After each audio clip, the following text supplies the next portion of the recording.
好，我是唐湘玉。哇，这2年确实有一种红了的错觉，感觉好多人认识我啊。直到我前段时间去演我的主打秀，在剧场门口碰到一个黄牛，问我要不要票。我心想这也太猖狂了，你卖不出去不能还给我吧？那天我没人接，我还进不去。黄牛说我带你进去。我说啥呀？我要进去表演。他说那得加钱。也不能怪他认不出啊，我那个门票是一个背影。但另一次就过分了，有个大哥在卖我的周边，印着我照片的。我特意走过去，我说这是谁呀？他说金镶玉。来一个吧，这相遇。来不了，咱俩不该相遇。我们县城有个自媒体啊，也经常喜欢发我，发就发吧，那标题写的啥？唐湘玉卑微到泥土里，开出花。这句话原版是张爱玲的，卑微到尘埃里，怎么到我这儿入土了？我这么土吗？点进去有很多虚假信息，说我特别厉害，不光会脱口秀，还开了一家美容院，一家虫草店。把我写得太好，我都舍不得举报。关键真的有人会相信啊！已经有亲戚找我办美容卡了。我说卡是真没有，虫草你等我一下，我卑微到泥土里挖。说到土啊，就不得不提我这个口音了。我以前也知道我有点口音，但我一直以为我的口音是京片子。我在北京待了9年，我普通话就是在北京学的。所以我一直以为我是京片子。当年我在那个电视上听到广智和智胜的口音，我说句冒犯的，真的被土到了，土得我直接大喊：山东人说话不是这个样。是不是黄子韬老师？是。结果去年我的节目播出，好多人说我学他俩。土就算了，还是学的，我都没法澄清。我总不能说不是学的，我本来就很土。其实我知道啊，我不是一个洋气的人，我就是一农村孩子。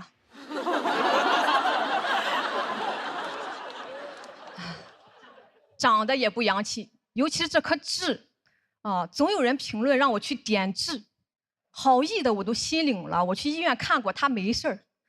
但有那种特别强硬的，把痣点了，就好像这个痣是我偷来的，给我交出来。你说话这么管用，你不应该浪费在我身上啊！你应该去高铁站把烟掐了，去美国把枪放下，去你的吧，把嘴闭上。还有人劝我说：“哎。”点掉了一定是大美女，什么意思？我现在是太美女。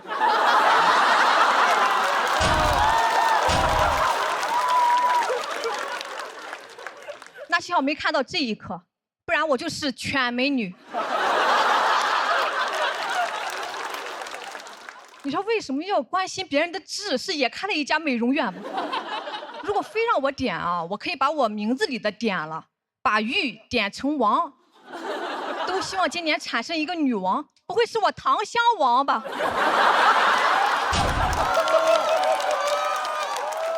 唐湘王吧，怎么这么奇怪呀？说王不说八，反正说啥的都有，还把那种看面相的招来了。有的说有福，有的说克夫，我都行，都有用。真的有用，我表弟和我弟妹是那种多年的异地恋，特别不容易，定了去年结婚，结果去年都说是寡妇年，不能结婚。有听过这个说法的吗？有。我看什么封建糟粕都没见过。其实就按农历来说呢，去年没有立春，称为寡年，寡组词寡妇，就成了寡妇年，多么匮乏的词汇量呀！你主持寡人、寡王都行，不主持都行。如果因为一个字音就不能结婚，那我还说去年不能开车，容易剐蹭，很荒谬啊。但表弟他们就很焦虑嘛，因为这个事儿。我说没事儿，你俩放心的结，这个寡妇我来当，我可以当。看到这个痣了没？这就是寡妇的标志。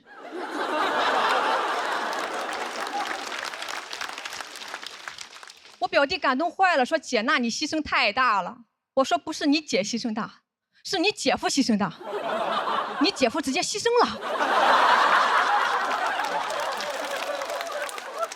所以这不是也有用吗？我就没动他。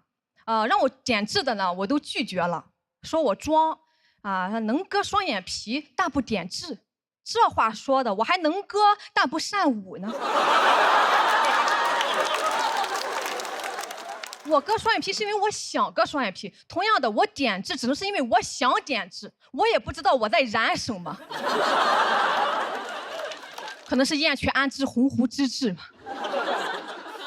但拒绝了别人，我又会很内耗，你说会不会伤了人家的心呀？不喜欢我了。我朋友说，你看又卑微到泥土里了。我说没办法，我就这么走过来的呀，这是我来时的土路。有土才能开花嘛但我还是要谢谢那些让我点痣的朋友们。我知道是想让我变得更好，但我改变了这一个，肯定还会有别的。我觉得太累了，我还是打算做知己了。好，谢谢大家，谢谢，谢谢，谢谢唐湘玉的表演。喜欢他的观众朋友，千万不要忘记为他投票。倒计时最后3秒钟，请锁票。谢谢大家，谢谢湘玉，谢谢。咋样？第2回在总决赛的舞台上了，紧张吗？刚刚？本来是不太紧张，但被刘仁成给炸懵了。但今天其实还是聊了很多话题的，虽然一篇脱口秀，但里面放了其实很多的观察进去。天真姐，我其实很喜欢湘玉今天的整个主题，就是我爱干嘛干嘛，我长成什么样是什么样，管其他任何人任何事情他们闭嘴。就是我觉得你的那种女王态度，其实是在你的今年一系列这5篇的表达里逐步在提升的，就是你的那种自我主体感会越来越强。是我就是这样子，我希望我自己成为什么样子，就是泥土中长出来鲜茂盛的花朵的感觉。是现在想把那个更多的能量聚焦在自己的成长上了，然后想自身的一些那个想法去跟这个世界去交流，以自己的感受为主了。现在是特别好。子韬听着这个口音亲切吗？我很喜欢唐湘王呀，我喜欢健身，然后呢，我健身完了之后呢，我不爱穿衣服了，我只喜欢穿那种短裤、背心儿，去哪儿都是，戴个帽子。我觉得大家也会说你怎么天天穿这个很土，包括我老婆也天天说我土。但是每当我自己一个人洗完澡脱衣服的时候，我觉得我不土。我健身也不是为了取悦他人，我健身是为了取悦我自己，我很开心。我干嘛在乎别人说那么多？空口无凭。其实土和潮啊、洋啊，其实很多都是自己的定义吧。我觉得太潮，我可能还受不了呢，我有潮人恐惧症。我就是觉得自己这样子，朴朴实实、本本分分也挺好的，偶尔打扮一下，这不是为了比赛吗？对，比赛的机会，这个妆发什么都是不用花钱，就是。所以能打扮就好好打扮，我也挺接受我本来的那个样。我其实跟涛哥意思差，我也天天裤衩背心的，来一拖鞋我就出去了。我们一般那形容我这个穿着都叫水，就这人怎么穿这么水啊？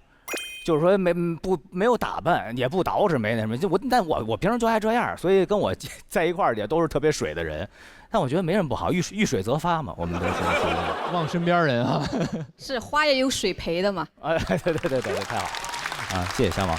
我觉得就是喜欢自己就好了，就像是你觉得这颗痣，就是大家都劝你点，但你也没有就是想点过，说明你这人一点都不卑微。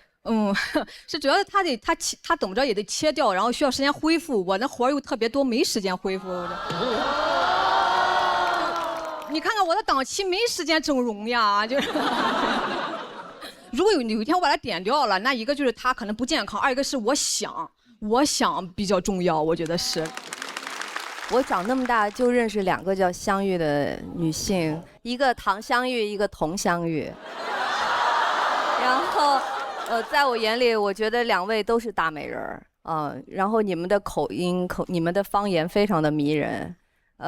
因为我觉得对于一个演员来讲，声台形表是非常重要的基本的素质。然后方言有时候是你在表演时候很有力的武器，它可以快速的带你进入那个规定情境。你每次一张口，我觉得我就被你带到了山东，带到那个村里头，然后已经在你们家炕上坐的嗑瓜子儿，听三姨给你催婚，就是欢迎你来，校官。所以我觉得你不需要听那些自己就不太完美的人给你那些所谓的完美的建议。对对对，然后最后想说，相遇最美。谢谢谢谢谢谢谢谢姚晨老师，非常喜欢你。也是看着《武林外传》，就是他也是喜剧启蒙。但刚刚姚晨姐一说到佟湘玉，确实又回到那个看《武林外传》的那个状态里，我就觉得有一点特别妙。其实《武林外传》里也有一个金镶玉，对，他们相遇，他们两个碰到之后，大家其实发现最后佟湘玉才是真的相遇，佟湘玉才是大家喜欢的那个人，真的很妙很妙。谢谢谢谢湘玉，谢谢你的表演，谢谢大家，谢谢谢谢。也请你前往等待区入座。大家好，我是辛博。看着观众都很年轻啊，怎么样，都结婚了吗？没有。挺好。我是喜欢见证幸福，但我不喜欢参加婚礼，尤其那个吃席环节。熟人还行，碰到陌生人就总容易陷入那种尬聊。那个，我是他小学同学，你呢？大学同学，真好。那个听口音东北的吧？东北哪儿？辽宁。我爸去过吉林。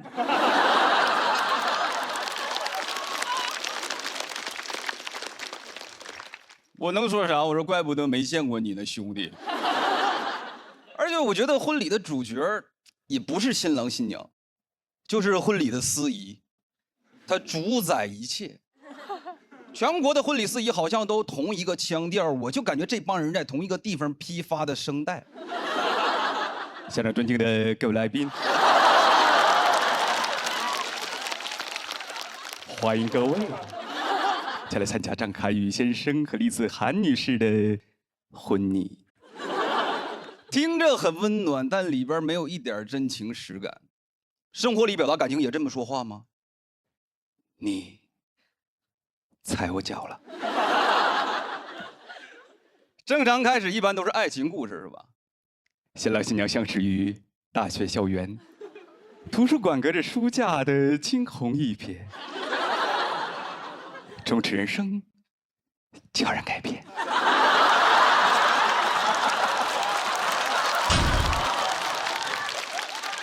我坐在台下看着新郎，我的兄弟，我用我的人品担保，他绝对不会去那种地方。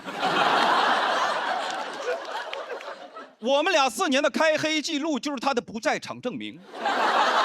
没有他，我不可能知道本科延毕最长只有6年。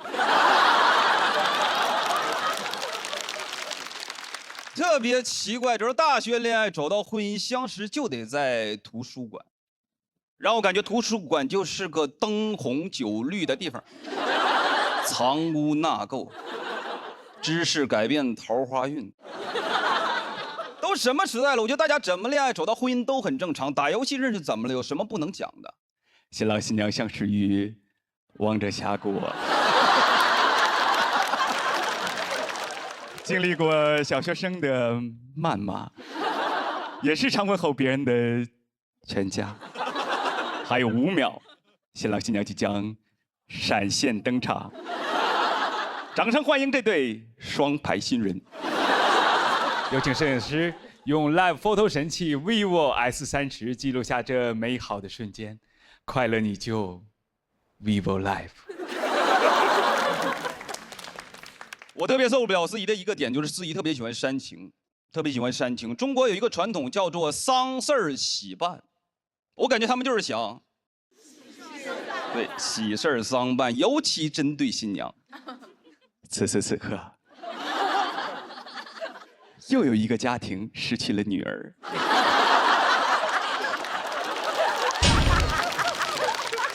这是嫁过去，又不是送进去。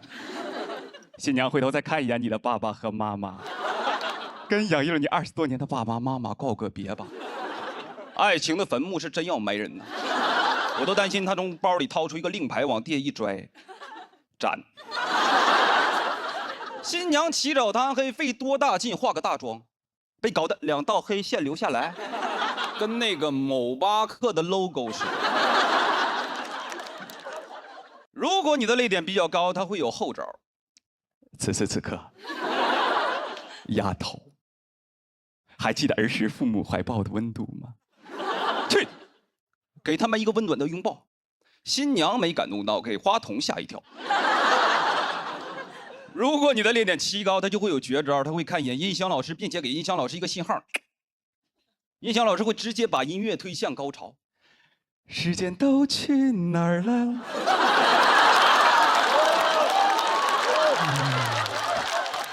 是啊，时间都去哪儿了？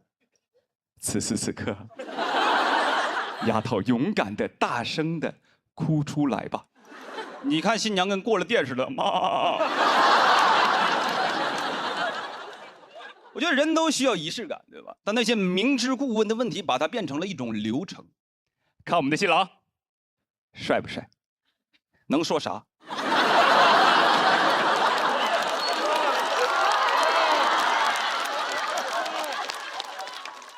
一般。还有那句：此时此刻，新郎，你最想见到的人是谁？我赌上我的尊严。科比。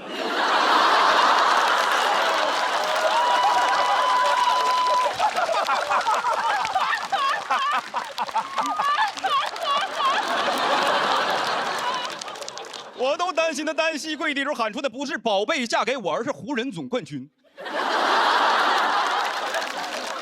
一直问我，你说哥，我婚礼是定在8号还是24号？我说你就定在8月24号。最傻的就是那句：“新娘，你愿意？”说实话，这么多年我花了这么多份子钱，我也想看点不一样的。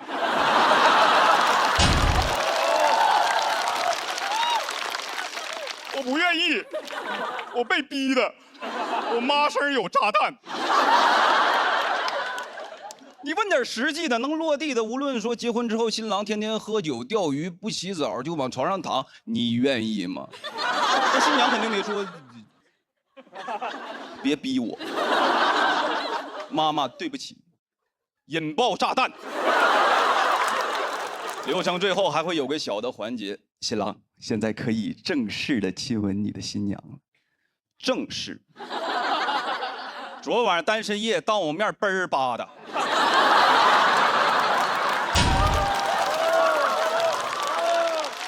舌头都系成蝴蝶结了，那都不是正式，那都是测试，小 kiss。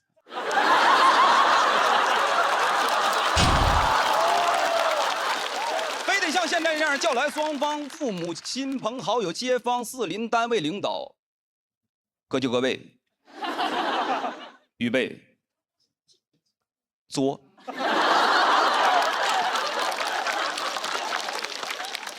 亲一下得了呗，亲一下得了呗，亲吻不停，掌声不停。鼓掌的人不想鼓，接吻的人不想亲，就他自己玩的挺开心。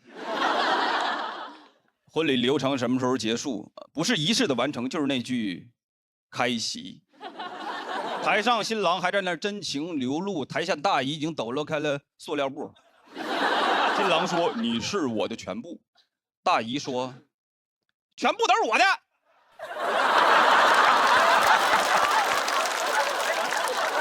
接下来这段有观众找到我说：“新博对你讲的这种司仪深恶痛绝，你能不能来我的婚礼当司仪？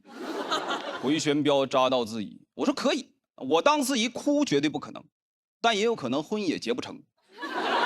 我当司仪那就一切从简，工作忙，新郎新娘都可以不来，反正也没有人在意，我就只讲一句：你们是真饿了，份子钱随了吗？我就说没人在意吧，我就只讲一句。现场尊敬的各位来宾，此时此刻，开席。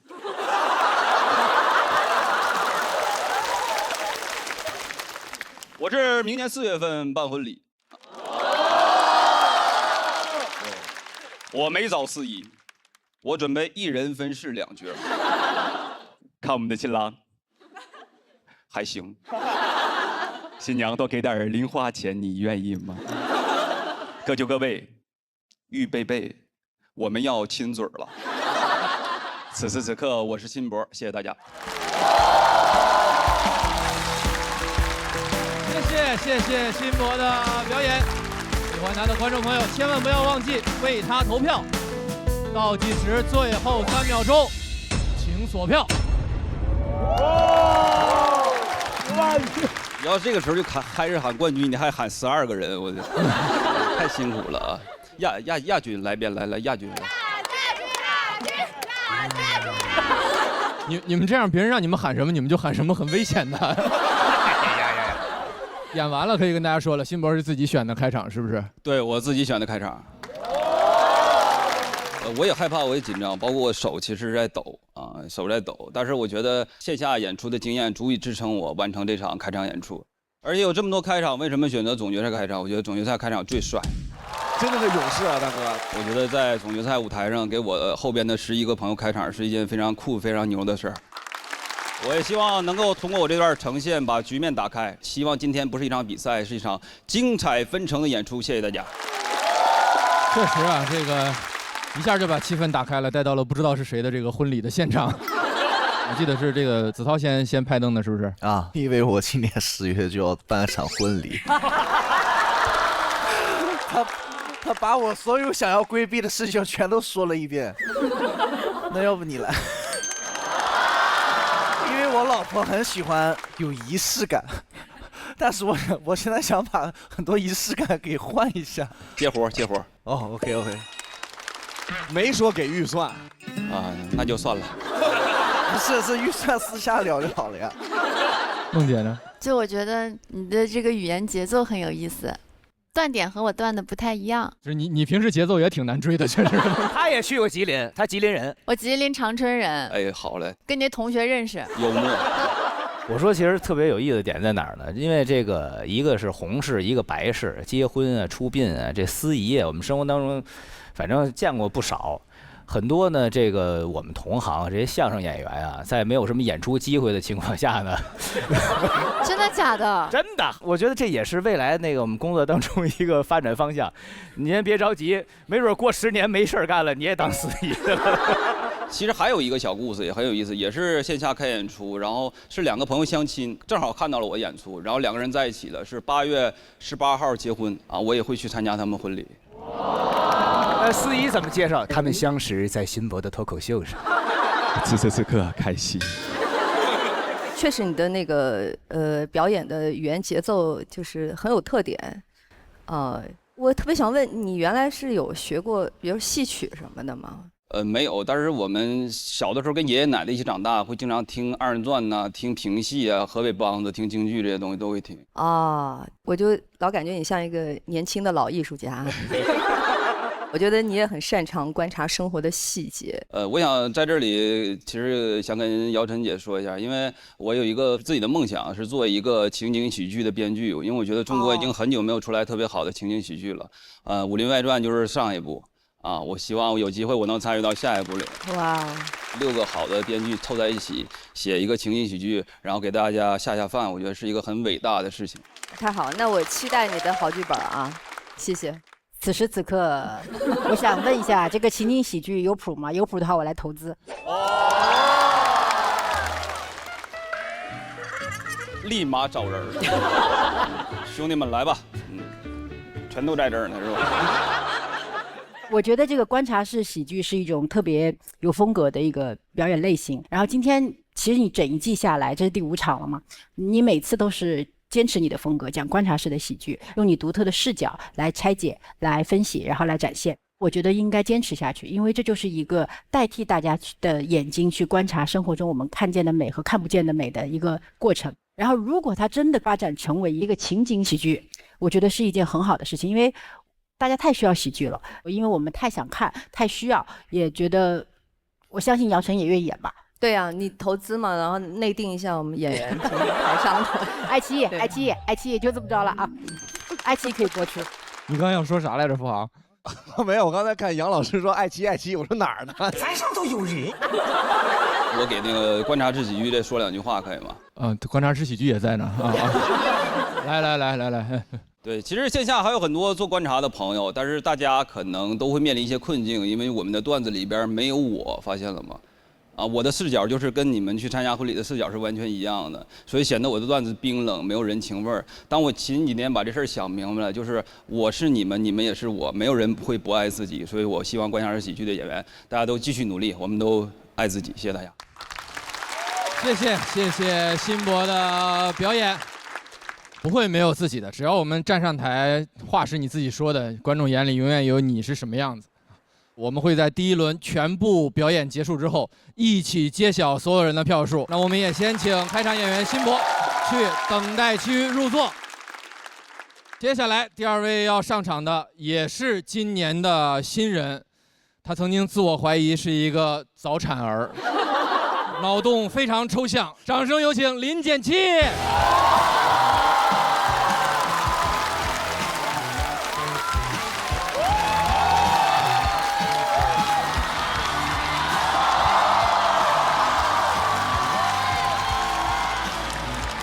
Hello， 大家好，我是林简七啊 ，Hello。大家有看我讲我发小那篇吗？对，李家俊，对，讲逼了那个，他今天也来看我来了，他在后台，请假来的，他跟他领导请假的理由是爱奇艺请我去录个节目。给领导吓一跳，给他开的病假。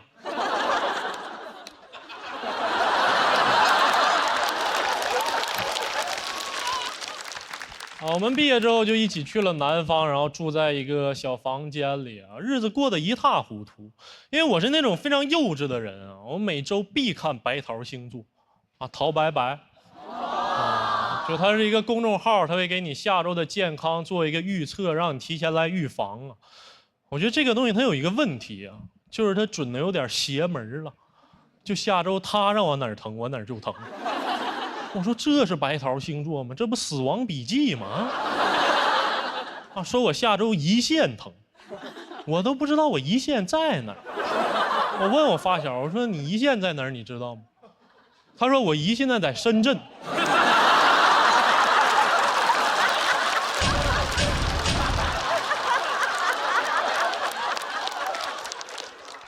我说我不是说你胰在哪儿，我是说胰腺在哪儿。胰腺呐，北上广深吗？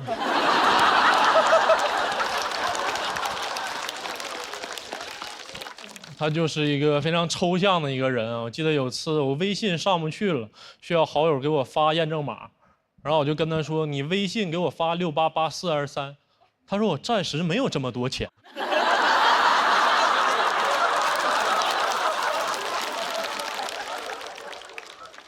你能不能容我2天？我说这2天你要干啥呀？去胰腺找你姨呀？当时每天日子过得就是非常荒唐啊！我记得有次我们去楼下盖浇饭吃饭，我就觉得那个盐就特别咸啊，盐都硌牙，你知道吗？然后他吃了一口，他说先别吃了，就是他家用的盐是大粒盐，扫雪用的。我说南方也不下雪呀，他说所以就用这儿了吗？他还是接着吃了，把这个盐挑出去，碗都快空了。我就感觉就是米不够了，把盐叫过来撑场面。米说跟我走吧，反正你闲着也是闲着。言想也行吧，啊，万一有人吃一肚子血呢，是吧？对，这就是我的风格啊。啊，日子就是过得也非常窘迫，家里太小了，放不下任何家用电器。我去剪头发，啊，理发师问我平时怎么吹头发，我说我一般是骑自行车吹。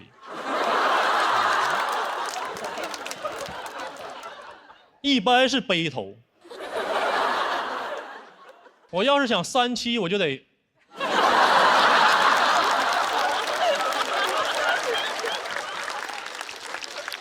啊，这段子写的太有生活了。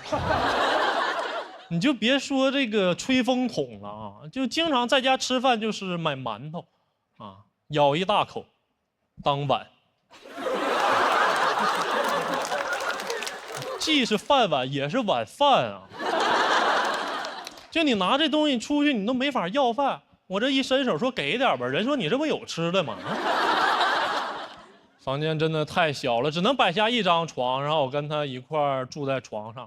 他还是比较邋遢的那种人，他比较邋遢，喝完的这个瓶罐矿泉水瓶就都立在床上，啊，他一睡觉就跟帝王出土似的。我有一次偷拍的一张照片，然后发给我妈抱怨，我妈说这孩子要干啥呀，非得在桌子上躺着呢。每天晚上他一睡觉一翻身，这些瓶就全滚我这边来了，哎呀，哗啦哗啦，我就感觉我一闭上眼就回到童年，我睡在这个海洋球城堡里。当时每天都在抱怨，就是房间太小了，直到我们发现隔壁住着一家3口。哎呦，一家3口住5、6平，非常感慨。我就觉得空间越小，他人就越多，对吧？很奇怪，空间越小人就越多，空间越大人就越少，对吧？200平的豪宅，他可能只住2个人，但8人的合租房肯定不止住8个人。你就感觉穷人他就是好收纳。我现在兜里就揣俩，别出了啊！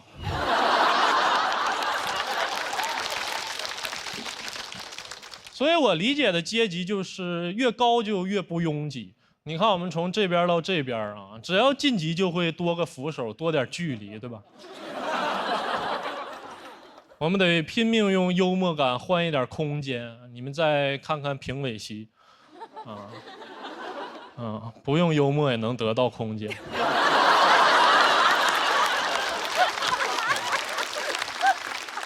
当然，我这也是一个幽默，看他们懂不懂。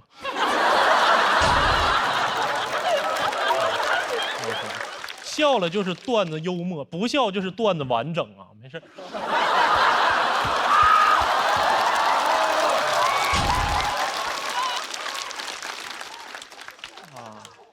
我昨天发小也陪我彩排了，他就看着我们选手的座位说：“你们座太小了，你什么时候能坐那边？”我说：“你再容我2天啊。”其实我今天总决赛发小能来真的很开心，因为我们现在聚的很少了。我总会想起原来我们住在一起，就在那个小房间里。虽然房间很小，但每天就是胡思乱想，说一些有的没的，你一嘴我一嘴的。我记得有一天我看书，书上说雪糕是元朝发明的，我就开始思考，那怎么没有雪糕古董呢？然后就想明白了，雪糕会化。想明白之后就有点伤感，我就觉得有些东西它连被保存的资格都没有。那你没有证据，你可以随便说，你可以说它是侏罗纪发明的，对吧？随便吧。我把这个结论告诉我发小，我说雪糕是侏罗纪发明的。他说那侏罗纪挺厉害呀。这时候我听见房间外有人在笑啊，我说咋的了？咱俩出去看看。他说咱俩听话吧，别出去了。我说听谁说话？他说你知道咱俩现在在哪儿吗？咱俩被人揣兜里了。讲到这儿吧，谢谢大家。谢谢林简七的表演。喜欢林简七今天表演的观众朋友，千万不要忘记为他投票。倒计时最后3秒钟，请锁票。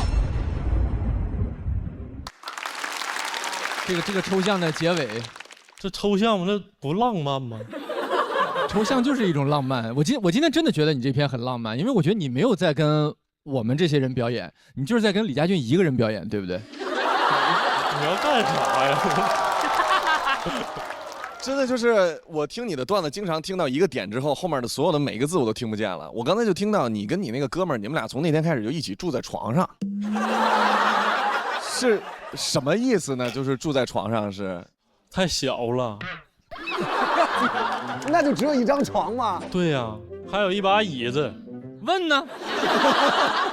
我无话可说了，我还说什么呀？能听出来你俩确实关系特别好，而且这次比赛之前，你是不是专门还去哪儿？郑州还是哪儿去找他是吧？对，我找他玩了一天。那林老师，我还想问一下，就是以后如果经济现在富裕了，你比如说是演出多了，完了之后钱更多了，你还会跟你这个兄弟住在一起吗？不会，这人得有点空间了。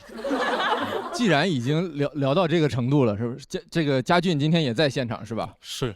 请看大屏幕。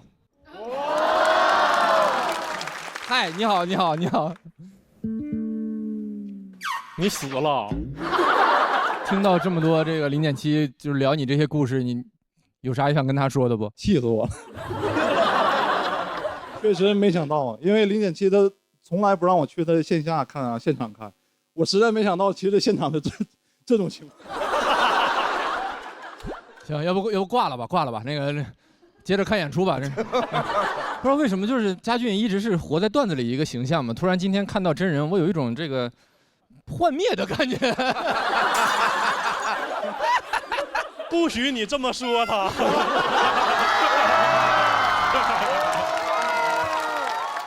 确实是很抽象的一段表演啊！这个大林，你好像拍在了那个讽刺你们是不是懂幽默那个地儿，是不是？这个段子很完整。这个就在我看来，他现在不是说抽象了，他是一个非常真诚的人，他认真的在回答每一个问题。弄得我现在都不敢问他问题，想问啥就问，没事。我这副行都替我问完了，我就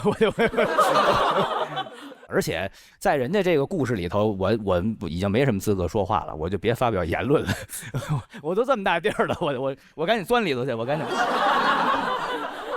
确实啊，给你们几个把路都堵死了呢。开的小玩笑，不用当真，这是你们应该坐的座。太风趣了，这个都。那咱们问问这个同属抽象赛道的子韬哥，这是我喜欢那个一线那块那是我最喜欢的一段。然后我觉得他说的空间小，因为我有过，我睡过的地方，我睡了大概1年半，你脚下踩的那个地方比你那个地方大一点点，2个人挤在一起，辛苦了。但是没有那种拥挤，就不会让我今天有这么大的空间。我感谢我所有的挫折和我以前所有的磨难，成就了今天的我，让我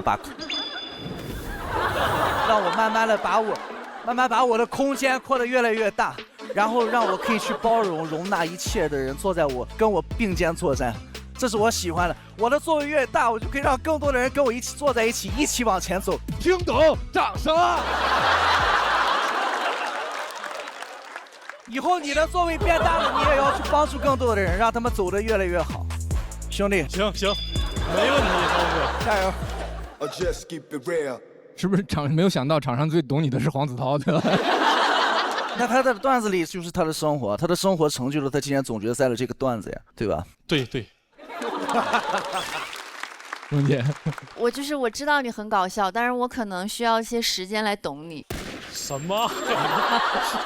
你伤害了他。我没有一点高深的东西。他终于破防了，不是你对我们指指点点的时候了，也有你拿捏不了的。那个移的那个地方很好笑，然后那个兜里揣2个兜里也很好笑。开玩笑了，我也很幽默，谢谢。我感觉今天这个演出结束，回去路上他俩会突然都回过味儿来。就是我懂你的幽默，也懂你。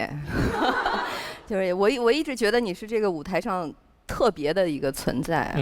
就是因为他的外形和他的那个表演的时候的那个语言节奏是是完美的融合在一起，非常的协调。而且你的那种中二的气质是浑然天成的，就是我觉得你有一种游离在三界之外，然后一直在这个现实和超现实主义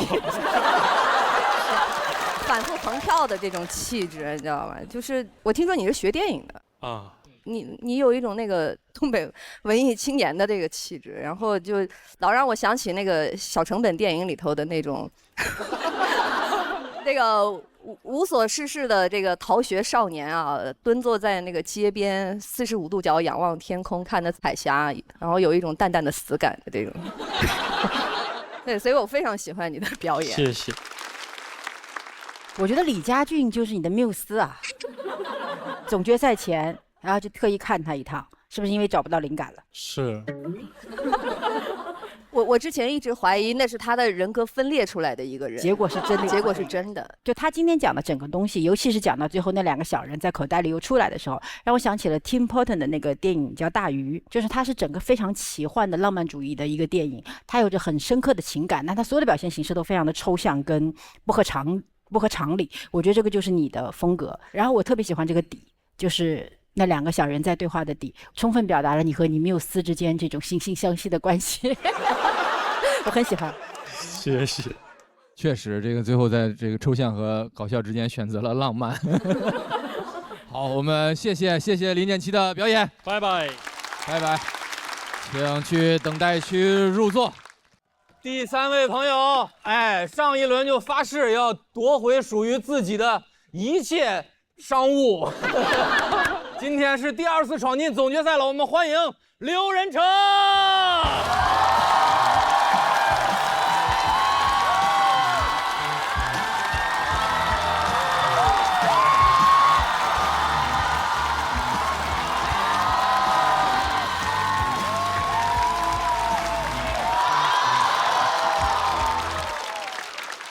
Hello， 大家好，我是刘仁成，非常开心看到大家，非常感谢一个夏天的陪伴，谢谢大家。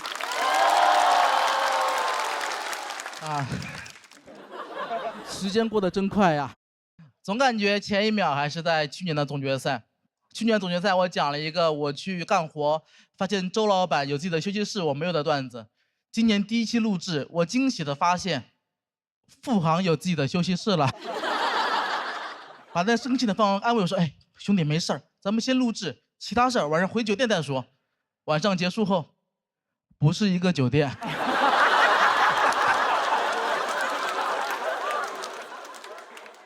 我确实是一个比较敏感自卑的人，总是因为这些事儿而内耗，可能也是因为学历低吧。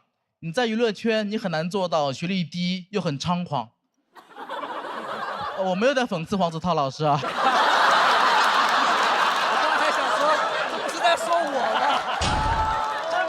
真没有，我只是羡慕他，因为我们黄子韬老师虽然只是一个中专学历，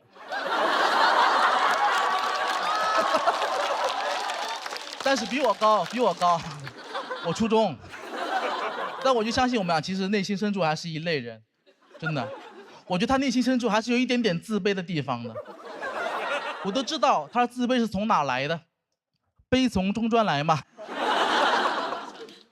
讲这个段子，黄涛老师不要生气啊！如果你实在生气的话，可以打我1、2拳。算了，打2拳吧，1不发音。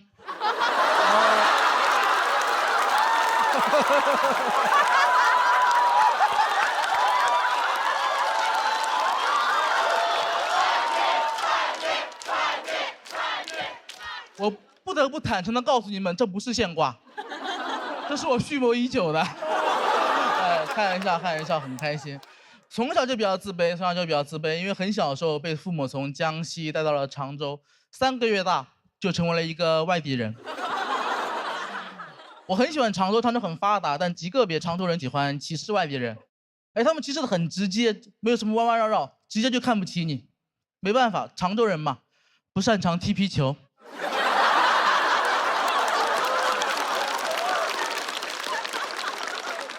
小时候家里条件很差，我家隔壁就是一个废品站，我天天看我的邻居收垃圾，看得我都有点影响学习了。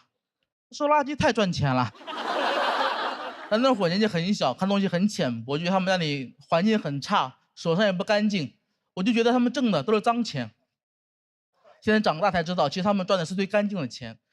有的地方号称自己一尘不染、六根清净，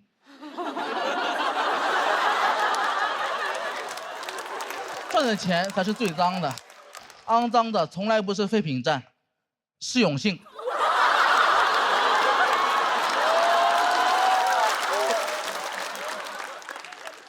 到了高中之后也很自卑，其实本来还好，本来学文科学的是好好的，学校突然逼我去学艺术，说是为了我好，能上好的大学，但我内心知道，其实想提高本科率而已。我不想学艺术，天天跟他们争吵。有一天我实在受不了，我打电话跟他们说：“我凭什么让我学艺术？我就不学，我辍学，我也不跟你们提高本科率。”然后我就辍学了。但朋友们，真的要好好上学。但凡我数学好一点，我就会知道，我辍学也提高了他们的本科率。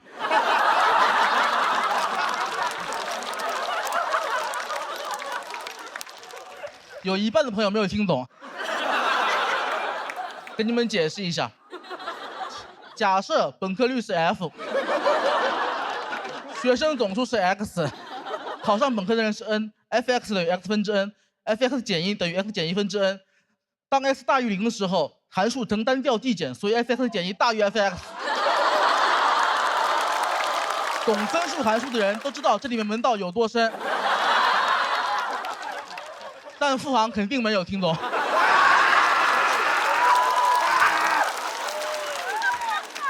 回你的休息室慢慢想吧，就。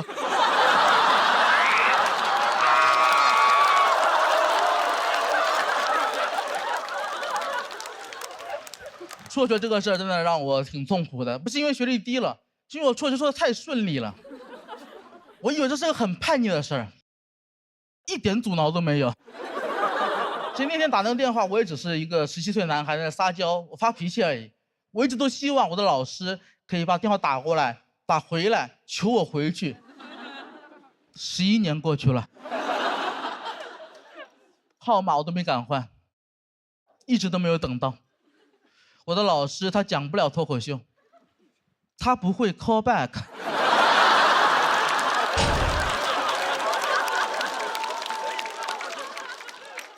在无数个夜晚，其实我也挺难受的，我都一直在想，能不能穿越回去，回到那个夜晚，我就撤回那个电话。跟老师说，老师，我开玩笑的，我不辍学了。老师说你想清楚了？我说真不错，真不错，刘仁成真不错。但我也知道，如果我不辍学的话，我可能就讲不了脱口秀了。那我就不确定，如果我不辍学的话，我的人生会比现在更好。很多人喜欢美化自己每走一条路，我不这样。比如今年我有很多两边节目的朋友都认为自己去错了节目，觉得去对面会更好。怎么可能呢？只有一个人有资格说去对面会更好，就是罗永浩老师去对面对我们更好。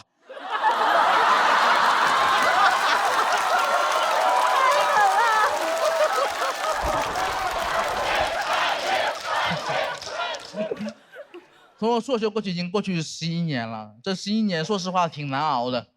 这11年，特朗普2度入主白宫，我还是没能回去常州二中。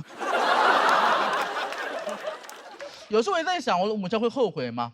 我今天早上去小某书看了一下，常州二中这个 tag 浏览量12.8万，刘仁成2325万。我不知道母校去年全国高中排名多少，反正我是全国第4。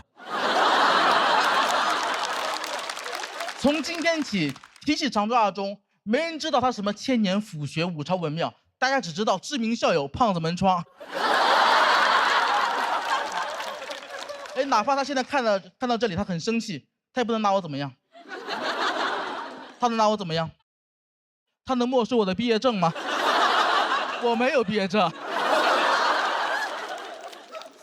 其实学员节目结束之后，我收到了很多朋友的喜欢嘛，然后很多朋友都告诉我认可我，所以我也知道，其实我现在可能不需要那个毕业证去证明自己了，就初中学历的我也很不错。所以哪怕现在我的母校回来找我，给我补个毕业证，我也只会说千年府学、五朝文庙、常州二中好学校。但这当然是开玩笑的，开玩笑的。其实说这么多，就是其实也是想隔空喊一下我的班主任，我想告诉他，其实如果真的母校需要我合作的话，其实不需要很多钱，也不需要毕业证，给我打个电话就行。我这个要求很低的，我只要一个休息室就可以。老师，这是我的 callback， 轮到你了。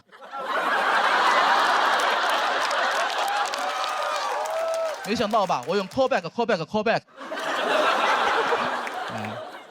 我不知道如果我不辍学的人生会是什么样子的。在复仇者联盟4里面，奇异博士他看了1400万个结局，才看到胜利的可能性。我没有超能力，我也不会预测未来，但我知道，我之所以不会去美化自己没走过那条路，就是因为我现在正在走这条路太美了。我不后悔，我爱脱口秀，我爱奇异博士。谢谢大家，我是梁成。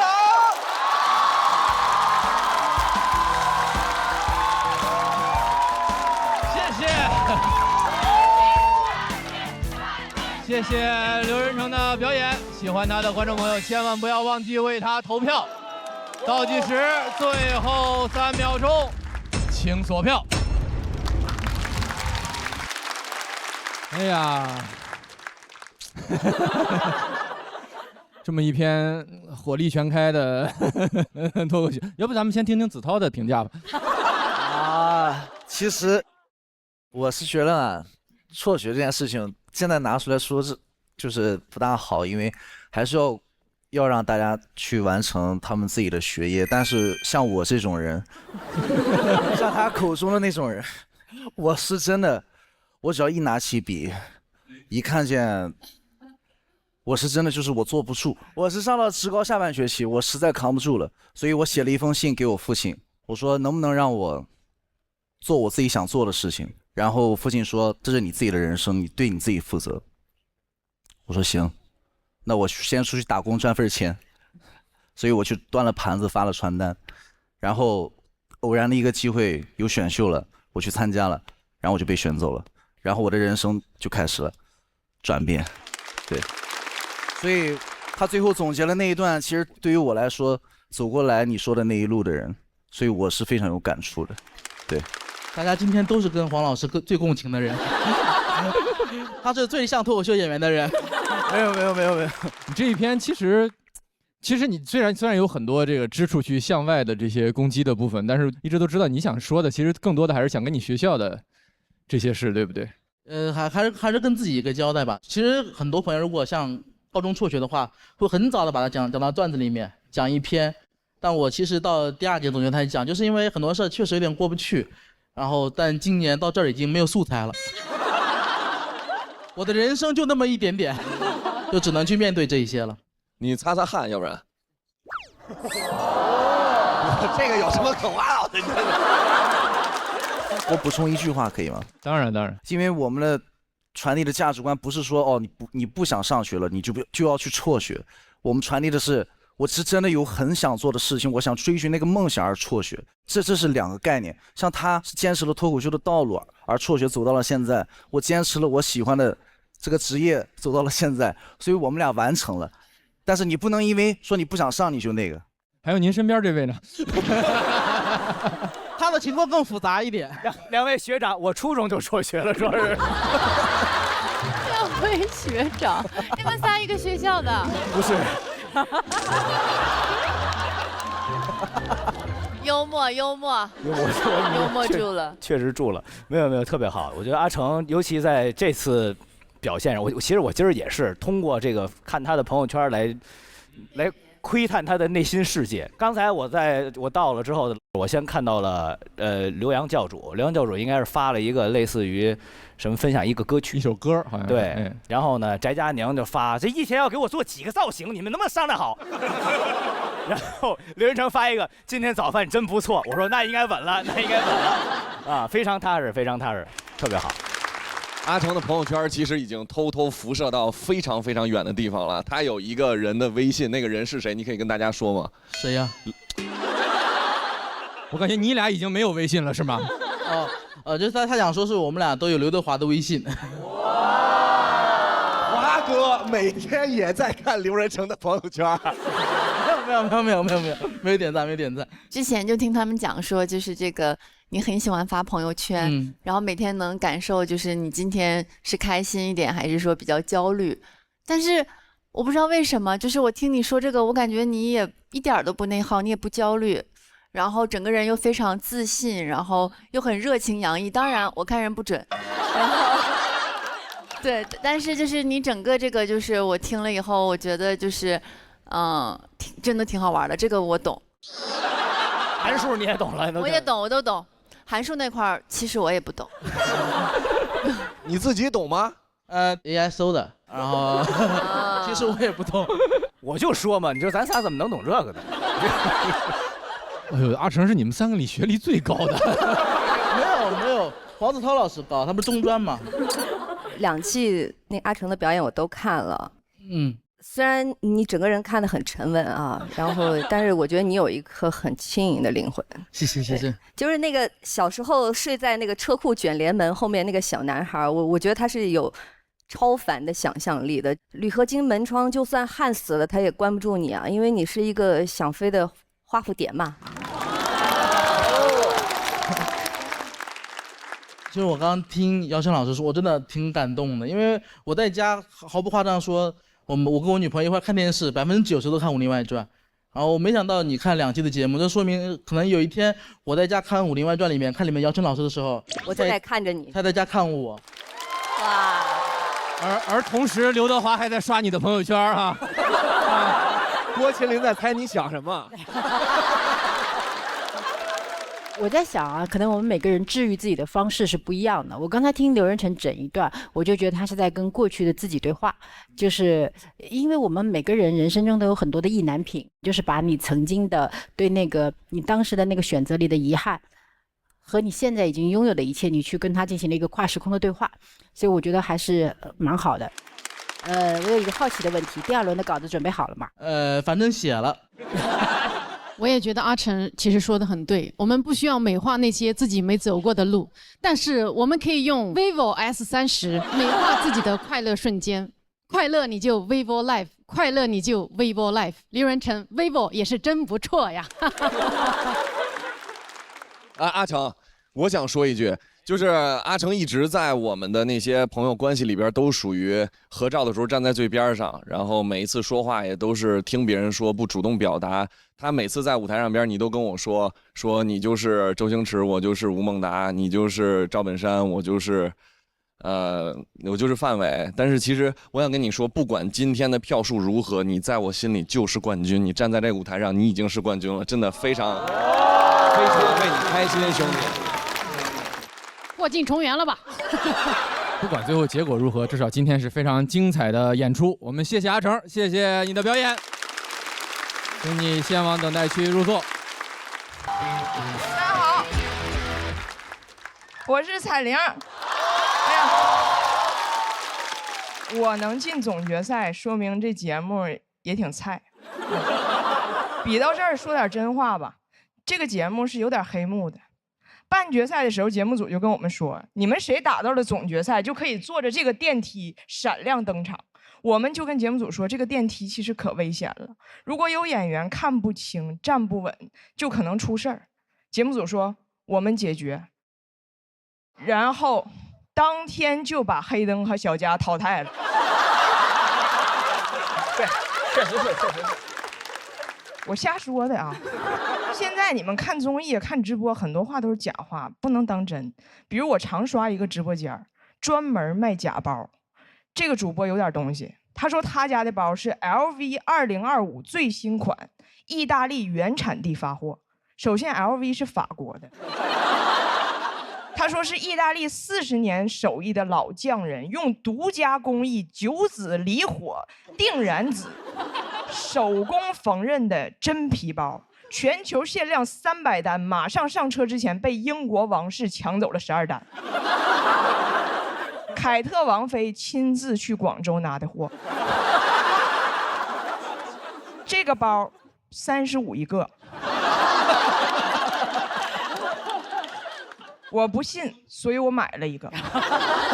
买完我信了，因为这个包的 logo 就写的 LV 2025。但是我不在乎，我抢到一个包，英国王室就少一个包。我们从小就非常习惯听人睁眼说瞎话，真的。我小时候，我妈怕我早恋，就跟我说亲嘴儿会怀孕。我说妈，那我是哪儿来的？我妈说你是垃圾堆里捡来的。我说妈，亲个嘴儿就能怀孕，你非去垃圾堆。那垃圾堆多臭啊！我妈说没有你爸嘴臭。我长大也睁眼说瞎话，比如我当年的婚礼司仪问我，辛博，对，啊，问我无论贫穷与疾病，你都愿意和他终身相守吗？我说愿意，当然不愿意了。贫穷与疾病一个就够呛了，如果小家还赌博，哎呀。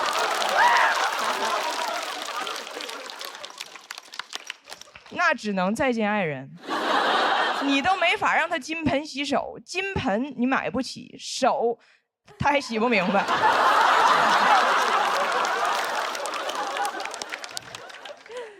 我跟小佳说，我说这个梗你 OK 不？小佳说，你这个还好，他们的更过分。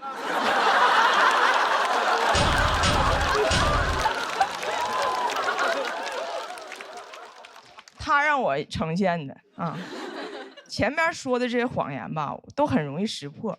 但是生活中有些高端的骗术，它包裹得很好，听着就像真理似的。比如我从小就被人夸，女孩是小棉袄，女孩心细，天生就会照顾人。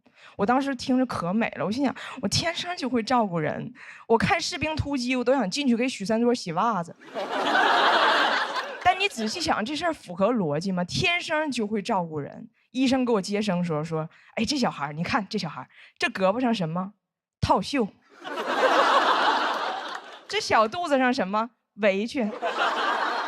就爱刷盘子洗碗，你看给这胎盘刷锃亮。还有从小就听别人跟我说，女孩将来找个不累的工作，风吹不着，雨淋不着，太拼太爽不幸福。我工作为啥要担心风吹不着，雨淋不着啊？我不应该担心钱挣不着吗？但是当时我以为这些都是对我的宠爱，因为他们会说，你要是男孩，你给我去北上广，你甩开膀子去闯，没人心疼你。我当时6、7岁，我以为北上广是个场所，里边全都是甩开膀子的男人。直到有一次走错了，进了男澡堂，我说：“哎呀妈呀，误入北上广。”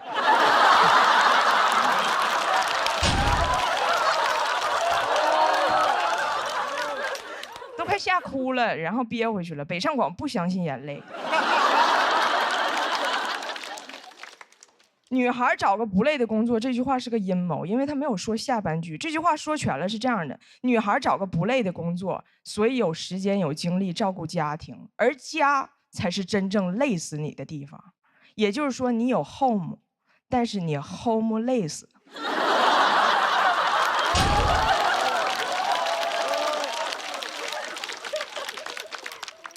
这些人间清醒的发言呢，都是我这2年的复盘。年轻时候我都信了，找了一个不累可以照顾家庭的工作，很早就结婚了，生了孩子。一生孩子，又有人开始瞎说了，说母爱是最无私的，当妈妈会自然享受母乳的感觉。我不享受。母乳是什么感觉呢？你们被蚊子叮过没？现在你想象一下啊，你抱着个蚊子，6斤8两的大蚊子。嘴这么大，脑袋这么大，双眼皮儿，一次就叮你40分钟，一天叮10多回，边吃它还边哭，你还得拍它，你还不能拍死它。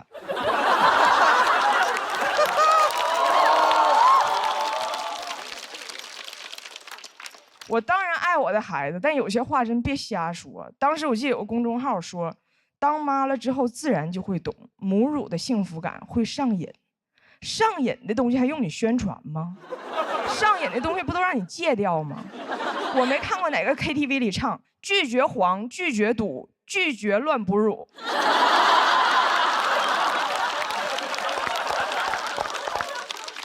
这些谎言会形成一个闭环。我找了一个不累的工作，我赚的就少，我就请不起阿姨，就只能天生就会照顾人。我越照顾人，我越无私，将来就会把钱都花在孩子身上，然后自己去直播间买 LV 2025。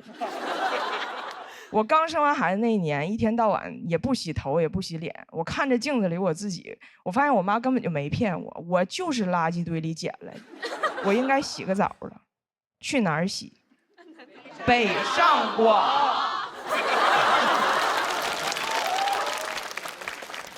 这些年，我的生活其实一直围绕着我的家庭。以前也有人问过我，你怎么说啥都离不开你家的事儿？因为我几乎没有我自己的生活，所以今年来这个节目其实就是一个目的，我就是想看看我脱离了我的家人、我的孩子，我到底可以跟我自己说点什么。每说一次，在这台上我都在跟我自己对话，我都无比珍惜。这个世界上有很多谎言，但是今天我说句真话，我有点爱上我自己了。谢谢大家，我彩莲。谢谢彩玲的表演。喜欢她的观众朋友，千万不要忘记为她投票。投票倒计时，最后3秒钟，请锁票。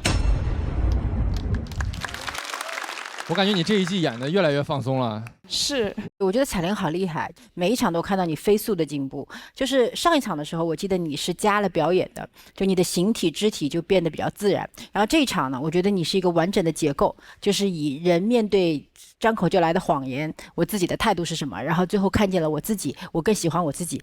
我就觉得你好厉害，就是在不断的实战中不断的进步。就是因为可能大家还在看前面的表演，前面最开始的时候好像还是讲到自己家人或者是包括之前短视频里的印象，但是越往后边其实越是他的成长经历，而且我觉得今天这篇格外完整的是，除了小佳是一个多余元素之外。不是，是因为他一直邀请我去他的模仿大赛，我就想到那儿拿冠军，然后他这次没来，我就觉得那替他完成一个这个心愿吧。好，那谢谢你把小佳带回总决赛舞台。我很喜欢你最后说的那个，就是我现在有点爱上我自己了。对，因为我觉得就是所有女孩子们就是应该多爱自己一点。对，因为就是自己好才是重要的。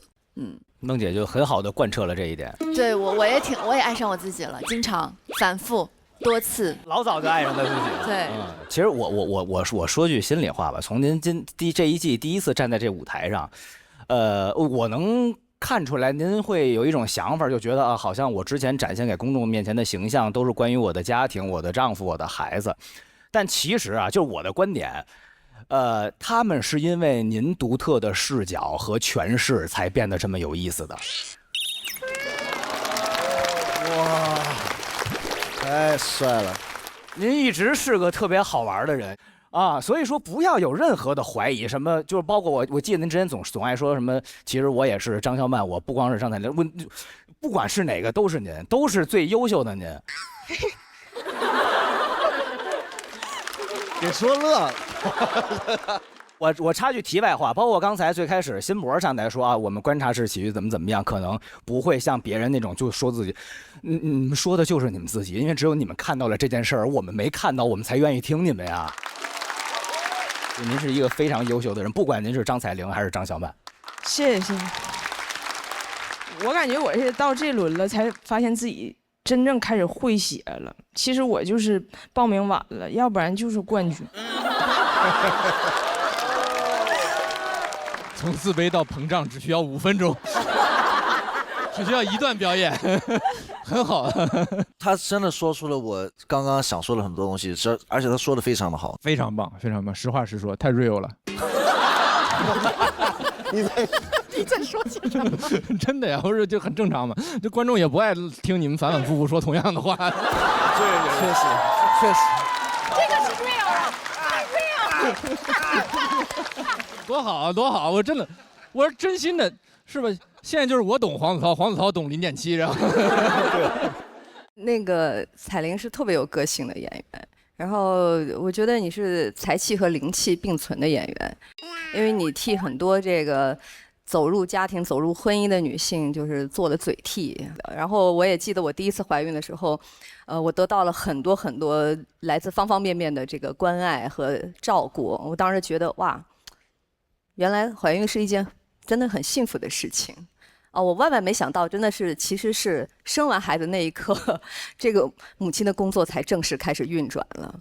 我可以为我的孩子献出生命，但是我实在是没有办法忍受去一遍遍陪他刷题这件事情。所以我很理解你说的那些。总有一些事儿比死更痛苦，是吧？哎，确实是这样子啊。然后我想说，就是以前过往的影视剧作品里头，有很长一段时间，就是我们的那个荧幕的女性的形象都是温良恭俭让这一种模板的，但这些年已经逐渐的在打破这个刻板的印象，然后也越来越多元，越来越丰富了。也有了许许多多千姿百态、非常可爱、很智慧的你们。然后我觉得你们的出现就是告诉我们，就是单一的女性的标准就是要用来打破的，了不起。精彩精彩，那谢谢彩玲的表演，请你先到等待区入座休息。我要的定制粉呢？有花贝粉、散粉、牛肉粉。不对。真爱粉。小鹿，永不止步，还是不对。那是什么粉？菲特首款定制大脑营养奶粉，聪明宝宝喝菲特，全球销量第一。有请大魔王。大家好，我是小鹿。过去这一年，我的。要不要这么快？菲特新配方组类5大脑灵芝，助力60倍大脑神经的炼金速度，就是快。聪明宝宝喝菲特，全球销量第一。这是今年的全部热梗，抓紧消化一下。下半天给我新剧本啊，双倍一下，搞定。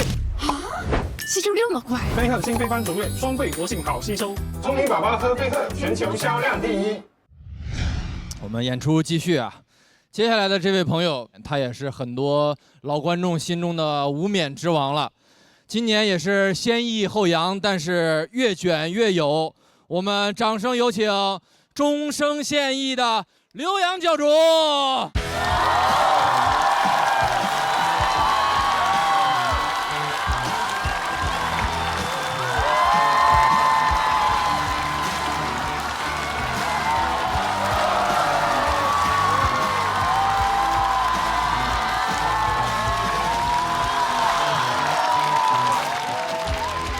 Hello， 大家好，我是刘洋教主。又走到总决赛第一轮了，去年就是在总决赛第一轮淘汰的，可以说离走完全程就差一点儿。今年就完全不一样了，看了前面的节目就知道了，今年差的不是一点半点儿。我天，之前的节目上来一轮，上来一个我比一个，上来一个我比一个，比一次我输一次，比一次我输一次。我现在去待定间就跟回家一样。我在待定间唯一的一件事就是给新来的人介绍这个待定间。告诉他们，你看这儿能拿水，这儿这儿能玩手机，这儿你在这儿偷偷哭，别人发现不了啊。我天，真的比一轮待定一轮，我在现场的时间都没有现场观众多。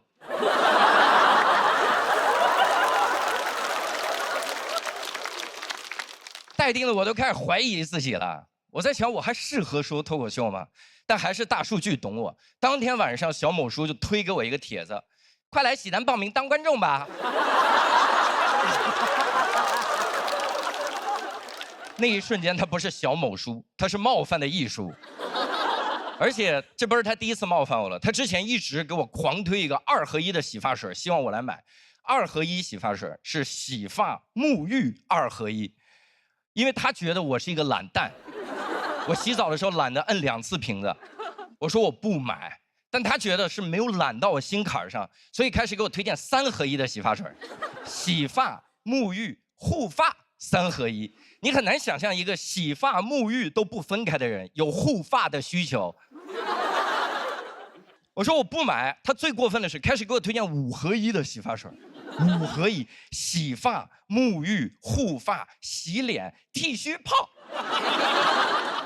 我都不敢买，我怕我买了之后打开盒子里面就是块肥皂。而且我之前做了近视眼手术，我这个眼睛不能进水，然后汗水也不行，但是我又特别喜欢健身，然后小某书给我推荐了一个几乎完美的解决方案。他推荐我健身的时候戴一个潜水时候的游泳眼镜。各位，您有戴过潜水镜去健身吗？眼睛不可能进水，因为一看就知道水在脑子里。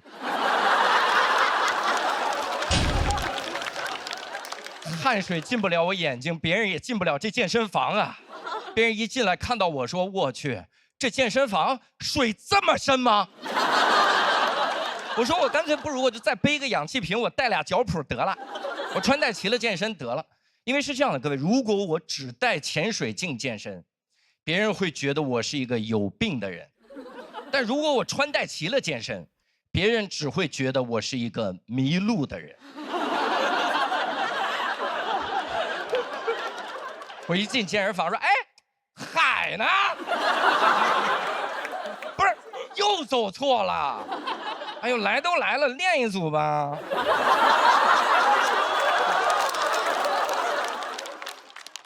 你知道他还推荐我啥？他推荐我洗澡的时候也带这个潜水镜。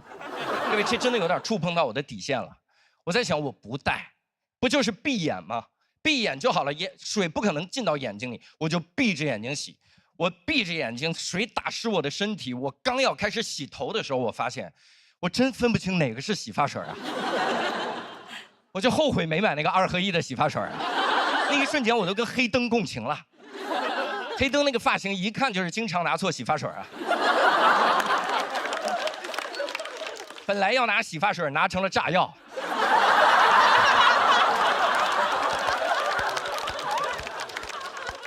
我在想，洗发水上连个盲文都没有，连个盲文都没有。其实有盲文也没用，很多地方有盲文也不解决问题。你比如说电梯的按钮，电梯的按钮上面是有盲文的，这样盲人就知道我要摁几楼了，多完美。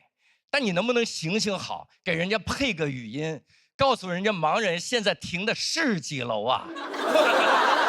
这要是中间多停几次，电梯门一打开，我都不知道我在哪儿。电梯里是盲人，电梯外是盲盒。盲人只能盲猜，要去20楼，摁完了之后中间停了4、5次，猜了4、5次，实在不行了，一下来必4。旁边人都惊了，说：“我去，盲人要开车呀，这盲人。”而且我觉得这个世界就是这样的，经常就差一点，就差一点点就解决问题了，就好像我的人生一样。我之前也是，我之前差一点点就学会防身了。我是这样，我是在那个之前有一段时间计划出国演出，然后我说这个老说国外很不安全，我就查一下在国外怎么防身。他们推荐我在国外买一对那个纸虎，纸虎我不知道各位见过没有，就是5个大粗戒指连在一起，就好像你把奥运5环抓在手里了，就那个玩意儿的攻击力，就别人如果来抢劫我，我一拳下去，既保住了我兜里的200块钱，又能赔他2万医药费。非常的有用，但这个东西买的时候我就在想，我说这玩意儿差一点，差一点点就能防身，因为如果我把它买来，我只能把它放到我的包里，放到包里它就没有了防身的意义。别人一持刀抢劫我，我说 OK， 你还敢抢劫我啊？你不知道我包里有什么吧？啊！哎，我给我一刀啊！这拉链还卡住了，这拉链啊！大哥你稍等啊，大哥，哎我去又一刀，大哥，别捅了大哥，大哥。这里边还有个布袋子，这绳子怎么这么多？大哥，哎，绳子还卡住了，拿你刀拉一下，刀拉一下，刀拉一下。我后来在想，我干脆学一些那个真正的武术来防身好了。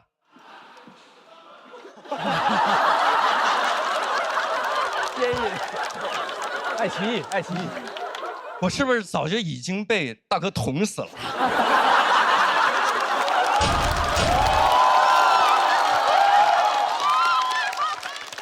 刚刚那声你们听见了是吧？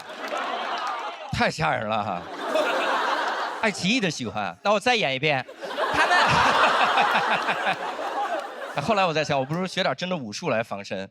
我特别想学那种国家名字加武术名字的东西，听着就很厉害，什么巴西柔术、八柔、泰拳。后来我仔细一想，我说我如果要防身，我练什么武术啊？我练跑步啊！哎。跑步是世界上最好的防身方式。你什么时候见过博尔特挨揍？一次都没有。那边刚一挥拳，博尔特已经20米开外了。你想打博尔特，你得先打兴奋剂。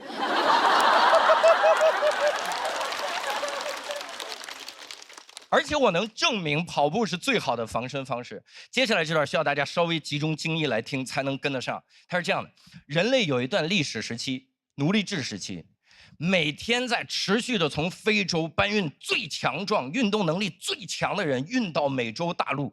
所以后来所有的那些最好的运动基因全留在了美洲大陆。所以你看，什么橄榄球冠军在美洲，篮球冠军在美洲，拳击冠军在美洲，但马拉松冠军在非洲。跑步是最好的防身方式。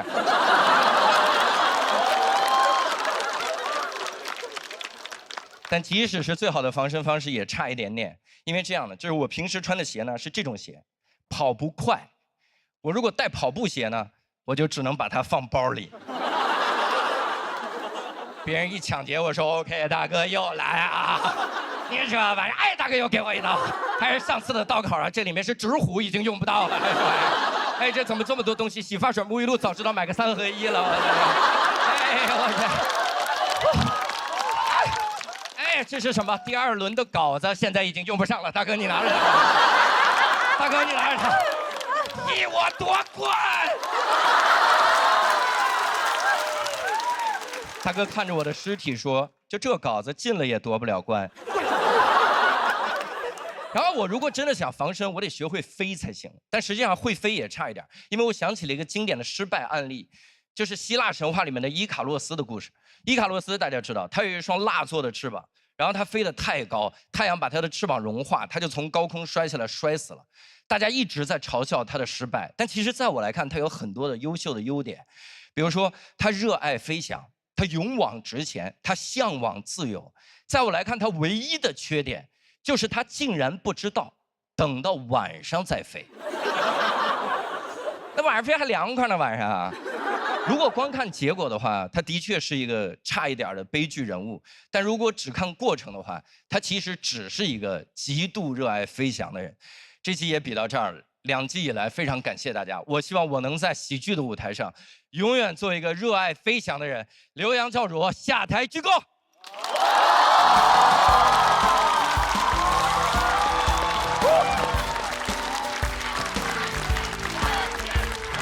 越喊越难过。谢谢刘洋教主的表演，喜欢他的观众朋友千万不要忘记为他投票，投票倒计时最后3秒钟，请锁票。谢谢教主，能给刚才笑的那些也发一些投票信吗？已经烧给他们了。确实啊，这刚刚那一下还是体现了教主这个非常非常深厚的舞台经验的，因为现场的一切原因都可以被脱口秀演员抓来用嘛，但有可能是有时候这武器刺向自己，有的时候这武器刺向观众。但教主今天这一点上，我确实非常佩服，厉害厉害厉害厉害！谢谢。这是你专场的段子对吧？这是很早以前伊卡洛斯那个专场里的段子，然后取了一段放出来。其实你之前也就有的时候不愿意拿专场的段子来打这个比赛嘛。哦，对，然后说实话，咱们的比赛每次就5、6分钟，他有点你很难了解这个演员他真实的想法，所以就有点舍不得拆专场，想还是把一个最完整的东西留在线下，等着大家去剧场看。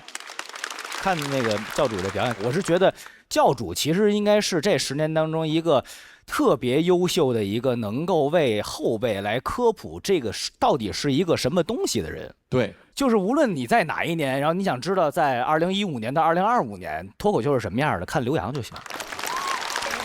26年就不看吧，您sketch， 你不都让人捅死了？刚才是的确都听着了，说这是脱口秀的历史，你拿好，大哥。包括现在在各种平台上都有说脱口秀到底应该是什么样的，有的说是这样，有的说是那样，有的是这样的。我觉得刘洋教主表演是一个特别汇总性的，可能没有他们单经一个的是这么突出，但是我觉得就是无论什么年龄层、什么样的人都能够通过看教主的表演了解，哦，这是脱口秀。哎呦，谢谢。脱口秀有个博物馆，进去第一下先看刘洋，他给开门嘛。因为我非常非常业余了，但是呢，我很沉浸在你讲的那个故事里。唯一一个对于我来说，刚才你讲的时候，最大的一个遗憾就是这盏灯实在太亮，我眼睛已经快被刺瞎了。你需要一个那个潜水的眼镜，是不是？你正好提到了，如果有潜水眼镜的话，我希望它是黑色的。我这还有一个，你要吗？没事没事没事没事。那个对刘洋我是很熟悉的，就是所以我看见你有一种亲切感。然后我后来才知道你那么卷啊，你涉足了那么多的领域啊。我觉得你就像龙卷风一样，就所到之处就都得死，就是都别想活啊。对，其实我自己是演员，我能看出你是紧张的。对，那个其实你每次的那个嘶吼式的这个表演的方式啊，在我看来像是一个自己想征服自己的一种方式。你想用这种方式来克服紧张。其实每一个演员此生都梦想能够克服紧张这件事情，不是只有你一个人。那您演了这么多戏了，这么多经历，紧张吗？还会紧张吗？起席起课我就很紧张。哎，怎么小郭突然回来了？对，希望你能走得更远，谢谢姚晨，飞得更高。对呀。哎呀，要不然我大胆猜测一下。伊卡洛斯最后差一点的原因，会不会有可能是他没喝过全球销量第1的飞鹤奶粉？因为聪明宝宝都爱喝，喝完飞鹤他肯定知道得在晚上飞了。伊卡洛斯还是差一点呐。吓我一跳，怎么边上有一聪明宝宝？这是。哎，我突然想插句嘴，我问一下教主，您当时因为您的专场也叫伊卡洛斯嘛？包括刚才您对他这个人物的这个描写，您是觉得您自己就是伊卡洛斯这样的人，还是说您向往成为伊卡洛斯这样的人？我有点儿在这个之外，因为我最早喜欢伊卡洛斯是看到伊卡洛斯的一幅画，叫《伊卡洛斯的坠落》，就是一个人他冲击太阳，然后下来摔死，但是那个这么一个轰轰烈烈的故事，但那幅画里面他其实只是掉到了海里，然后就2条腿就在外边嘚儿一下，然后没有任何的变化。所以那一幅画让我开始提醒自己，不要把自己想得太重。有的时候你觉得你做出了很轰轰烈烈的事情，其实只是一个微不足道的东西而已。买一个潜水眼镜，为了扎下去的时候能看一眼。对对，其实这个讲这一大段还有一点点私心在这儿，因为说实话参加了2季，就一丁点儿都不想比了。但是跟这些战友们、跟这些朋友们都有了一些个感情，所以大家如果能听出来的，会发现里面其实首先致敬了黑灯，肯定有，下台鞠躬肯定是致敬阎鹤祥的。那个我就后悔没买那个2合1洗发水，这句话是致敬小罗的。就是我总希望这些个朋友，去年的喜单10强还能再站在这个舞台上。我希望我用这个段子把他们带回到这个舞台。哦，所以刚刚天上有人笑是吧？小罗，杨老板。有的时候看到一些个老在对比，有的人会拿这个夏天跟去年的夏天进行对比，但我真的很想对所有的选手说，就是无论我们最后是否成名在望，我们都曾活在我们的盛夏光年。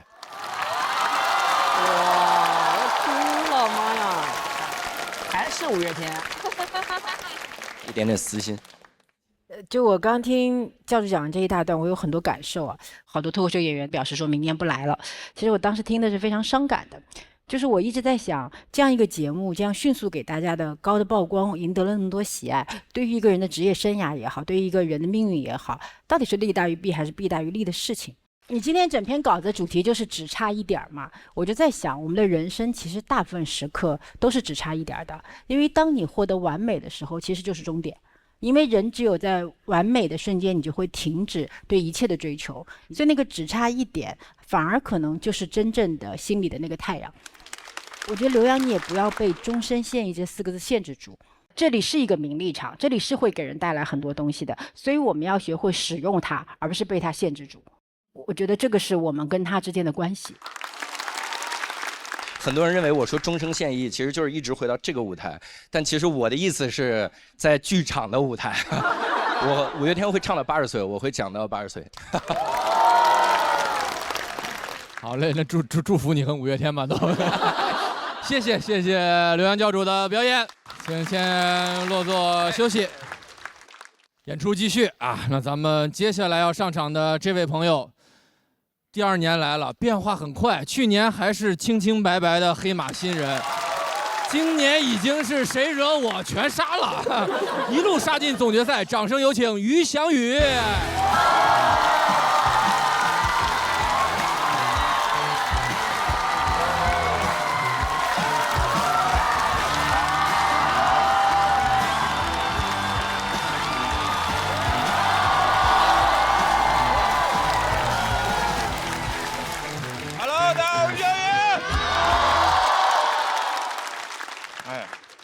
感谢各位，又一年了。哎呀，你们还记得我去年的这个人设是干净的应届生吗？其实我早都脏了，我也偷偷工作过。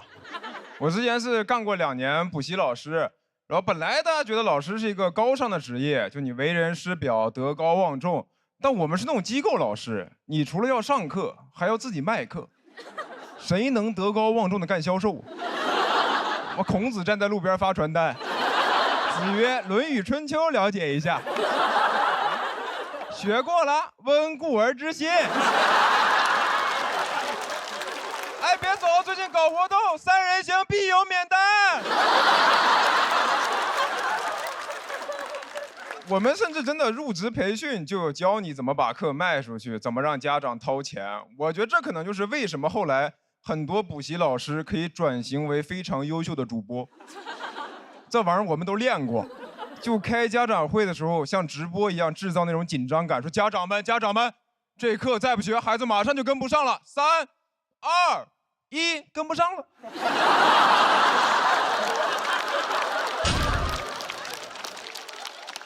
然后我就发现，现在好像人一工作就是要干很多这种脏活。现在好像就没有哪份工作是你只用干本职工作，就你实习就是实习，不用帮忙贴发票；会计就是会计，不用帮忙蹲监狱；讲段就是讲段子，不用帮忙念广子。现在好像就都是一个人，就是一支队伍。我小时候还跟自己说，于小雨长大以后千万不要做一颗社会的螺丝钉。做什么梦呢？你现在得当各种型号的螺丝钉，还得自己给自己当螺丝刀卷自己。我可以的，我可以的。甚至你就是个锤子，因为一直在钉钉。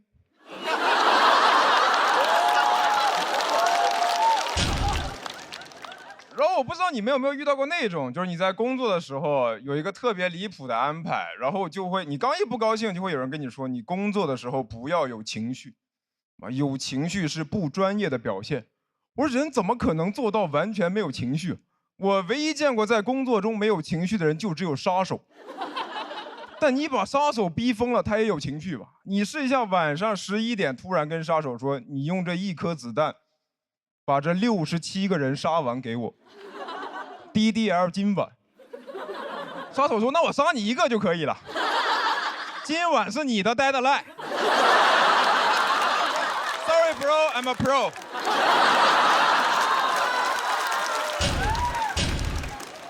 然后你就算把活都干完了，你现在也没有办法安心休息，还有团建这玩意儿。我之前上班团建说准备一起去泡澡，谁会想跟同事一起洗澡啊？领导说一定要全员参加，我当时都想说，我能不能就不去了？我直接把裸照发群里。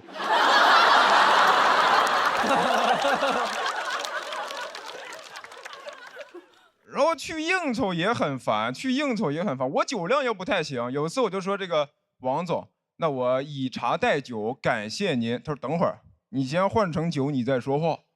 就是我也不是不想喝，主要是我讨好别人是需要保持清醒的。你要让我喝酒，喝完我可就不怕你了。我刚叫你王总，喝完我说小王你过来，我考考你。你说我刚才吐是因为酒呢，还是因为你呢？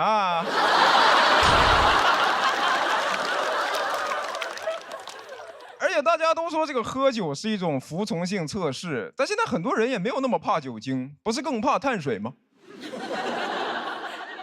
怎么没有人在饭局上劝饭呢？说你这炒面不吃是不是不给我面子？大家都端着一碗米饭打圈儿。我说领导，这碗白的我干了，您随意。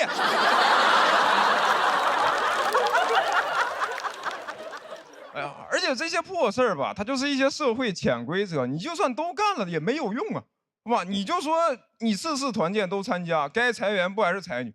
你总不可能裁员的时候领导跳出来说不能裁，一起泡过澡，他有我裸照。所以我就觉得咱就别整那些虚的，你也别说什么应酬是工作的一部分。如果是，咱们喝之前就签合同，明码标价。红的300，白的500，那我能把你喝到破产，我把你从老板喝成老赖，我把你公司喝到我名下。别人问我你财富自由的秘诀是什么，我说都在酒里了。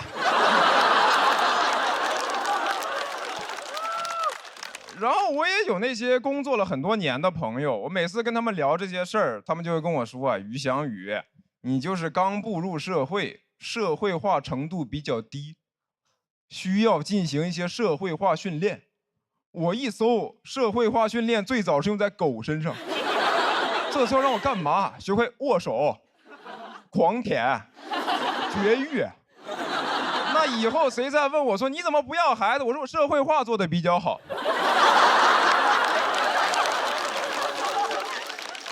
然后我上学那会儿还学了很多什么人是什么，读哲学说人是万物的尺度，人是社会关系的总和。现在一出来发现人是狗，是牛，是马，是驴，是温水煮的青蛙。那什么人是万物的尺度？人是动物的总和。以后再玩动物园里有什么？我说有我。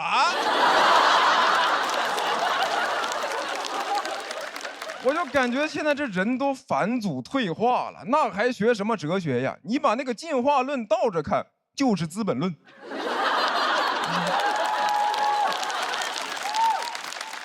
这一个人好不容易成人了，一进社会，哎，王总您好，拜托了，拜托了，我干了，我干了。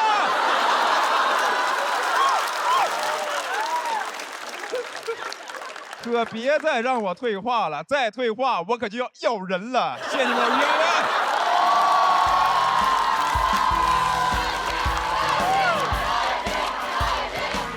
谢谢于翔宇的表演，喜欢他的观众朋友千万不要忘记为他投票。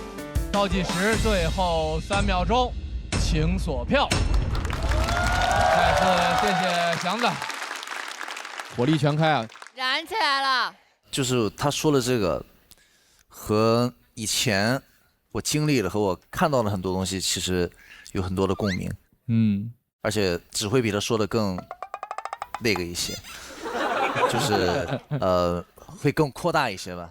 不，但我真的有一个感受，就是因为我平时，比如大家的印象里，你也是一个很直接的人，对，但是你碰到这种情况，你不会这样直接的说出来，因为我已经看透了，所以我就融入其中了。因为你不融入其中，你没有办法，没有人能打破这种事情。但是如果你知道自己在做的这件事情，就是我在舔，我知道我做这件事情我为了什么，我为了我的生活，我为了我的需要，我自己内心非常的清楚，那我觉得一点都不可悲。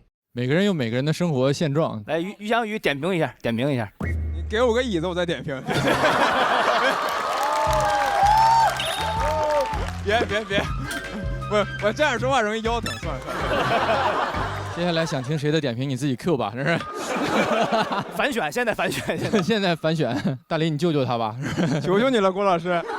其实我觉得特别好，这个事情可能确实没有办法通过简单的个人去改变，但是至少你得让我们能够有个空间来表述出来我们的真实想法，啊，起码能让别人知道我们在干什么，啊。要我也站着说吧，我坐着说好像老感觉咱们不是。那你上来站会儿，我顺坐。你要不你坐。你说。能说啥呀？不敢说呢都。你说呗，你跟我弄这，你说，你快说，你快。你是不是想跟我炒 CP 呢？这都什么东西？我也需要一副墨镜，我不想看这个。于翔宇最后那个结尾的表演我很喜欢，就是从站着到一步一步往下走，其实是一种所谓社会性的进化论，但其实是人的一种退化，让我想起了去年付航有一个表演。付航有一个，然后他那个是全面正着来的。对，他是正着来的这样的一种表演，所以我觉得其实看似是同样的有点接近的一种表演方式，但是你们背后表达的那个故事盒是不一样的。我觉得你在讲的是人性要去所谓的社会性这些东西的对抗，所以我觉得你今天其实是通过资本论的对立面是进化论，其实我觉得是在提醒我们人的独立性的问题。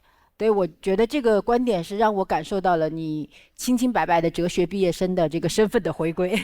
可脏了，现在可脏了，别，谢谢天人姐，谢谢天人姐。我再插一个，我大概我看听完姐讲的，我有一个新的想法。其实所谓社会化，就跟刚才那个香玉姐讲的那个，就是所谓土和潮。我觉得土潮社会化不是社会化，它都是不同的圈子、不同的类型。那如果我们有些人很反感社会化，那我们不如自己建立一个不那么社会化的圈子。那怎么建立呢？那就看这些人了嘛。就是这刚才我只是表述。你提出了一个更难的问题，要自己建立一个社会。你俩聊啥呢？自己建立一个社会，多吓人呐！我这垫子有点烫屁股，我要站会儿。我可能以后没机会坐沙发了。你要回到地下了是怎么样？蒋宇每次的那个文本的信息量都特别足，我的印象是你看似人畜无害啊，但是你一直拿的这个哲学这个冷兵器大杀四方，杀人不见血。对，其实你刚刚说那个人情社会这个，我相信在座的很多人都有感触了。我觉得都不光是到了进职场，我在14岁上北京舞蹈学院的时候，每年那个寒暑假，就是北上求学的时候，然后我妈就会往那个行李箱里头给我塞很多福建的特产，什么香菇啊、茶叶啊什么的，就说你一定要把这个交给老师。这个事情从我上火车那一刻起，它就是我心里最大的负担。就后来我是忍无可忍，把这个香菇就是塞到床底下，眼不见心不烦，那一学期做了不少跟香菇有关的噩梦。我也能理解我妈当时的一片苦心哈，但是我还是很庆幸我当时这个遵从自己的直觉没有把那个香菇交给老师因为我本来就是一个舞蹈天赋也不怎么地的孩子，你说我这给人老师送了一香菇，人老师拿的香菇说：“嘿，哎呦这。”舞蹈奇才啊，以后得好好培养你。我觉得他要是这像从云南拿的香菇，这是菌子，这是。虽然这个人情社会是不可避免的，大家还是要听从自己内心的声音。好的，谢谢老师，谢谢。好嘞，谢谢于翔宇的表演，请你前往等待区就坐。